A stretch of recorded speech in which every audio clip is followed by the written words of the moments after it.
You've got to love a V8, haven't you? Like the gastrointestinal rumblings of Thor himself after a very big meal.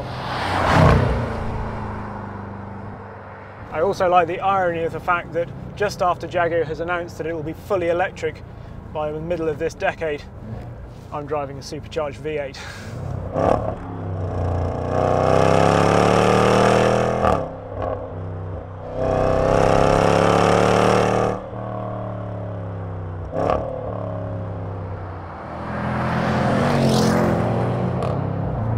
It does sound so good. It just puts a smile on your face.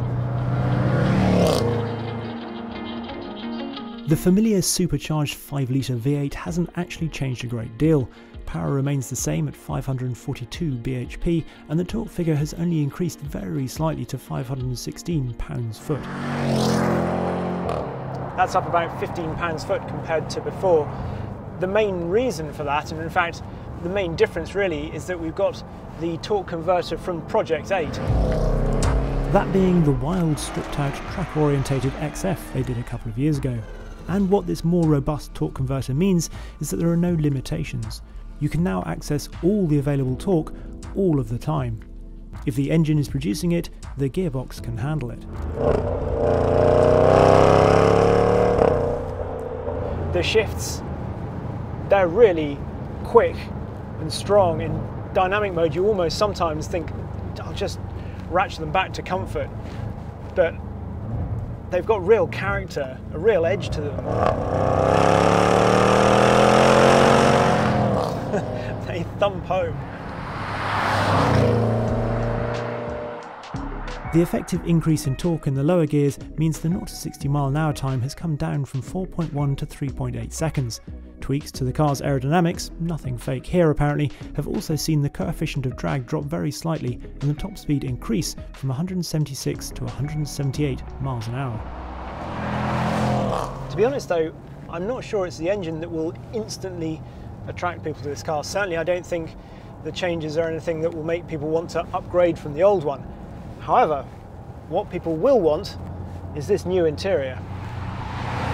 Let's put it back into comfort for a second, just to quieten it down so I can talk about this interior, which is really, really attractive, I think. In other applications, I'd say having this big sort of tablet of a screen here, not integrated into the car, could look a bit awkward, but somehow it just seems to work. It all seems to fit and is nicely integrated into the overall design of this interior. The materials, I noticed this in the new F-Type, they seem to be really, really good quality. This steering wheel, again, it's nice, it's just simple in some ways, it's round, but it's deeply dished, beautiful to hold, and there's a very sculptural quality to all the elements around here. I love the fact you can see through to the big paddles, and they are fantastic paddles. This is what a paddle should be like. Just, yeah, why more companies don't do it, I don't know, but it makes them a real joy to use. The touchscreen itself is easy to navigate. We've got all the various things that fall easily to hand, and I like the fact as well that if you want to change the dynamics of the car, there's a separate screen for that. It's easily accessible. So when you're in dynamic mode, you can change the engine, the steering, the suspension, and the gear shift, and they just toggle on and off, and you can leave it there. It just works. I think it's a really good system. And then down here as well, the switches, the rotary switches for changing between modes, they're tactile. They look nice, they feel nice. It is a triumph of interior, I think. Got a head-up display in here as well. And as I've said before, I'm a big fan of a head-up display. Things I don't like, not a lot to be honest. The only thing I'd say is that perhaps I'm just sitting a touch too high.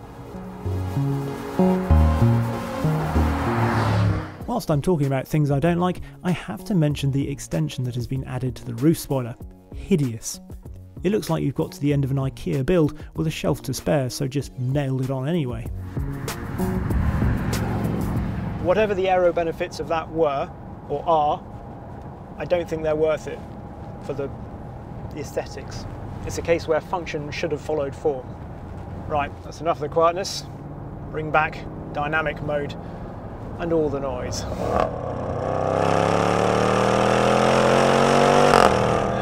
What a sound.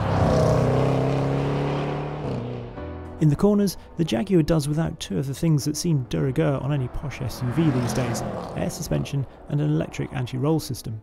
But since the F-Pace was launched 2 years ago, the small special vehicles team has apparently done a lot of detail work to refine the car. So, the Bilstein dampers have been revised, as has the E-Pass system. At the rear, 60% of the bushings are new, it's got stiffer toe links, and there are new bump stops. At the front, there are new lower control arms and the engine mounts are now asymmetric. This is also the only F-Pace with a split tyre fit, 265s at the front, 295s at the rear, and the new 22-inch wheels are lighter, stiffer, forged items. And the aim of all that is to increase lateral stiffness whilst retaining the compliance vertically. I like the bit of roll that there still is in this car, but it just feels really precise through a set of tight bends like that. 70% of the torque goes to the rear, 30% to the front. In dynamic, 90% of the torque goes to the rear and just 10% to the front, and the system can only ever send 50% to the front. The E-diff has also been retuned and there is some torque vectoring by braking. It all adds up to a car that feels responsive and engaging in a way that a tall 2,133 kilo car really shouldn't. It doesn't have the agility and playfulness of the best fastest 8s, which is why I'd still prefer a Mercedes E63S wagon, but it feels more natural in its behaviour than a lot of other fast SUVs I've driven.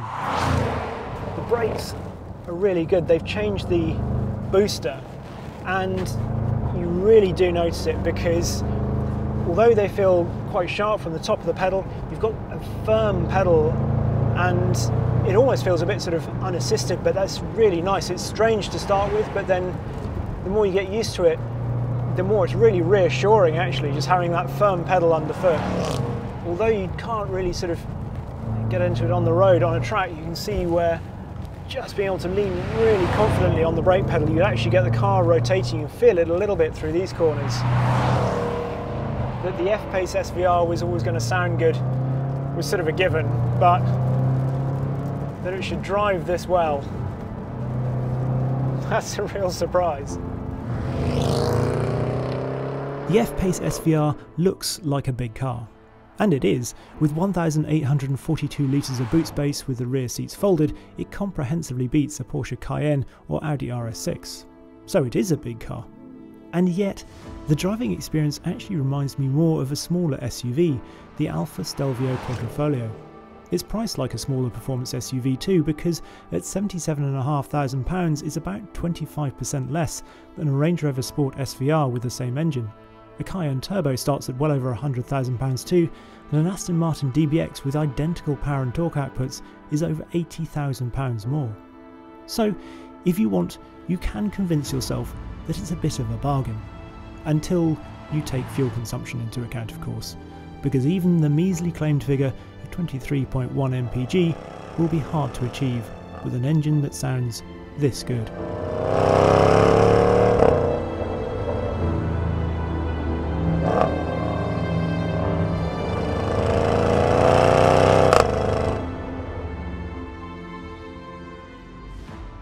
Thank you very much indeed for watching. If you enjoyed that, then please do think about subscribing to the channel if you haven't already.